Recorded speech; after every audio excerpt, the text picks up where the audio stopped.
لاہور کے ایک عام محلے میں علی نام کا ایک 15 سالہ لڑکا رہتا تھا۔ اس کا گھر چھوٹا تھا لیکن خوشیوں سے بھرا ہوا تھا۔ اماں روزانہ گرم کھانا بناتی، ابو شام کو گھر آتے تو سب مل کر باتیں کرتے۔ علی پڑھنے میں ہوشیار تھا اور استاد اسے بہت پسند کرتے تھے۔ ایک دن علی کے ابو نے اسے نئی پڑھائی کے لیے ایک موبائل فون دیا۔ بیٹا، یہ صرف پڑھائی کے لیے ہے، ابو نے کہا۔ جی ابو، میں سمجھتا ہوں، علی نے مسکرا کر جواب دیا۔ پہلے کچھ دن علی نے موبائل سے یوٹیوب پر سبق دیکھے، لیکن پھر آہستہ آہستہ وہ ٹک ٹاک اور انسٹاگرام پر جانے لگا۔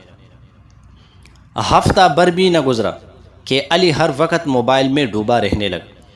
صبح اٹھتے ہی سب سے پہلے موبائل دیکھتا، رات کو دیر تک ویڈیوز دیکھتا رہتا، کھانے کی میز پر بھی موبائل ہاتھ میں ہوتا۔ اماں نے ایک دن کہا، علی بیٹا، کھانا ٹھنڈا ہو رہا ہے، موبائل رکھو۔ بس اماں، 1 منٹ، علی نے بغیر نظر اٹھائے کہا۔ وہ 1 منٹ کبھی ختم نہ ہوا۔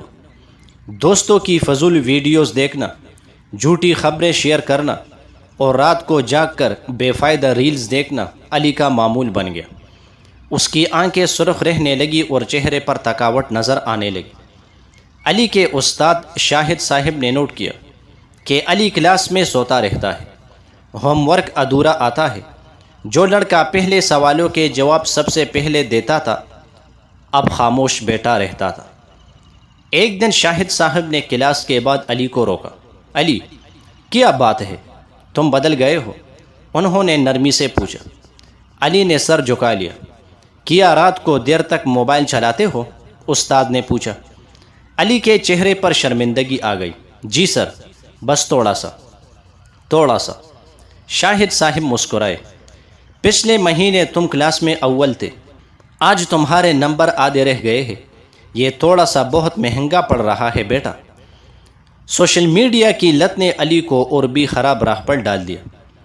اس نے ایک دن اپنے محلے کے ایک دکاندار رحمت چاچا کے بارے میں ایک جھوٹی ویڈیو شیئر کر دی، جس میں کہا گیا تھا کہ وہ ملاوٹ کا سامان بیچتے ہیں۔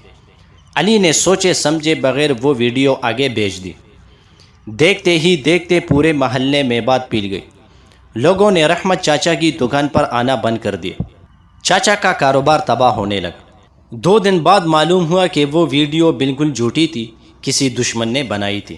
علی کو بہت شرمندگی ہوئی۔ رحمت چاچا کی آنکھیں ڈبڈبا آئی جب انہیں پتہ چلا کہ علی نے یہ ویڈیو شیئر کی تھی۔ بیٹا، میں نے تیرے ابو کو گود میں کھلایا ہے، تم نے میری روزی برباد کر دی ایک بٹن دبا کر۔ یہ الفاظ علی کے دل میں تیر کی طرح اترے۔ اس رات ابو کو سب پتہ چلا۔ وہ غصے میں نہیں آئے، بس خاموشی سے علی کے پاس بیٹھ گئے۔ علی، یہ موبائل میں نے تمہیں علم حاصل کرنے کے لیے دیا تھا یا لوگوں کی زندگیاں برباد کرنے کے لیے؟ علی رونے لگا۔ ابو، مجھے معاف کرے، مجھے پتہ نہیں تھا۔ ابو نے اس کے کندھے پر ہاتھ رکھا۔ بیٹا، موبائل برا نہیں ہے، موبائل کا غلط استعمال برا ہے۔ آگ سے کھانا بھی پکتا ہے اور گھر بھی جلتا ہے۔ یہ تم پر منحصر ہے کہ آگ کو کیسے استعمال کرتے ہو۔ علی اگلے دن رحمت چاچا کے پاس گیا، ان کے پاؤں پکڑے اور معافی مانگی۔ پھر اس نے اپنے تمام دوستوں کو سچ بتایا۔ لوگ دوبارہ چاچا کی دکان پر آنے لگے۔ علی نے اپنے موبائل کا وقت محدود کر لیا، صرف 1 گھنٹہ پڑھائی کے لیے۔ رات کو سونے سے پہلے موبائل بند، کوئی بھی خبر بغیر تصدیق کے شیئر نہیں کرنی۔ چند مہینوں میں علی نے دوبارہ محنت شروع کی۔ سالانہ امتحان میں اس نے پہلی پوزیشن حاصل کی۔ شاہد صاحب نے کلاس میں سب کے سامنے اسے شاباش دی۔ اس دن علی نے اسکول کی اسمبلی میں تقریر کی۔ دوستو، سوشل میڈیا ایک بہت طاقتور چیز ہے۔ اس سے دنیا کا علم مل سکتا ہے، رزق کما سکتے ہیں اور اچھی باتیں پلا سکتے ہیں، لیکن اگر ہم سوچے سمجھے بغیر اسے استعمال کریں تو یہ ہماری پڑھائی، ہمارے رشتے اور دوسروں کی زندگیاں تباہ کر سکتا ہے۔ کوئی بھی خبر شیئر کرنے سے پہلے سوچو، کیا یہ سچ ہے؟ کیا اس سے کسی کو تکلیف ہوگی؟ سارا میدان تالیوں سے گونج اٹھا۔ سبق: موبائل اور سوشل میڈیا وقت کا چور بھی بن سکتا ہے اور علم کا خزانہ بھی، فیصلہ ہمارے ہاتھ میں ہے۔